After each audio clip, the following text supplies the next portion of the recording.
Энэ нь нүүрсний цахилгаан станцаас ялгаатай. Атомын цахилгаан станц тодорхой онцлогтой учраас үйл явц нь хурдан биш.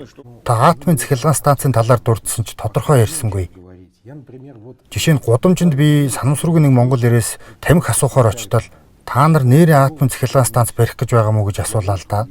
Би энэ талаар ерөөсөө мэдээгүй. Барих гэж байгаа гэж хэлж болно. Энэ нь нүүрсний цахилгаан станцаас ялгаатай. Атомын цахилгаан станц тодорхой онцлогтой учраас үйл явц нь хурдан биш. Тухайлбал хүмүүнлэгийн салбарын хувьд бидний хувьд энд хамгийн чухал зүйл бол миний хэлсэнчлэн орос хэлний байр сууриа хадгалах явдал юм. Яагаад байр сууриа хадгалах болов? Биднийг 90-ад онд Монголоос гарахад бидний оронд Япон, Америк, англичууд ирсэн гэдгийг санаарай. Өөрөөр хэлбэл орос хэлний хэрэглээний хүрээ огцом уналтанд орсон.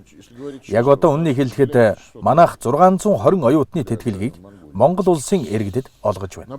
Монголоос орос хэлний сайн мэдлэгтэй 620 төгсөгч сурагчдыг сургуульд авах нь улам бүр хэцүү болж байна. Оросын холбооны улсын боловсролын стандартаар Монголд 4 сургууль үйл ажиллагаагаа явуулж байгаа бол 20 жилийн өмнө 5 дахин их байсан.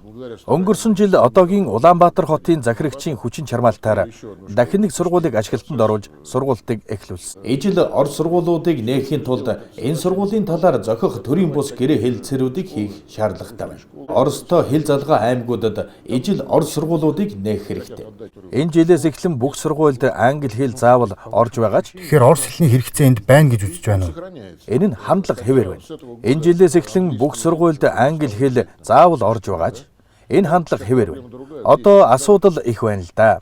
Америкийн төрийн нарийн бичгийн дарга ирсэн. Энд англи хэл сурах төв нээгдэж байх шиг байна. Энэ хэл бол Их Британи, Америкийн нэгдсэн улсын хэл биш. Олон улсын харилцааны хэл юм. Дашрамт хэлэхэд орос хэл нь олон улсын харилцааны хэл юм. Учир нь Шанхай хамтын ажиллагааны байгууллагын бүх дэд хэмжээний уулзалт. Жишээлбэл тусгаар улсуудын хамтын нөхөрлөлийн орнуудын уулзалт дээр орос хэлээр ярьдаг. Манай Монголын удирдагчид хуучин зөвлөл социалист бүгд найрамдах холбоот улсын зарим оронд очихдоо ихэвчлэн ихэнх тохиолдолд орос хэлээр яриа хэлэлцээгээр хийдэг. Цөмийн энергийн салбарт хөгжил дэвшил гарч байна. Бид Росатомын төлөөлөгчийн газраа нээсэн. Энэ зам дагуу хөдөлгөөн илүү зорилттой болж байна. Хэлэлцээр тохирсон газартаа хүрнэ гэж найдаж байна. Саяхан Узбекистантай бага чадлын атомын цахилгаан станц барих гэрээ байгуулсныг та бүхэн мэдж байгаа.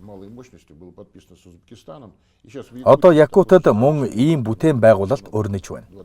2027 он гэхэд дуусгах.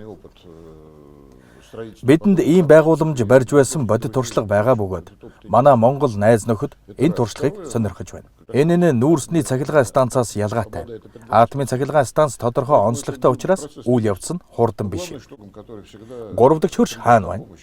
Далаа тэнгисийн цаана шүү дээ. Монгол улс бол англи хэл дээр хэвлэлд гардаг шиг хоёр улсын хооронд сэндвичд улс юм. Ер нь 3 дахь хөрш нь уур хилэн бадраавал логистикийн чадвар тийм ч мундаг биш шүү дээ.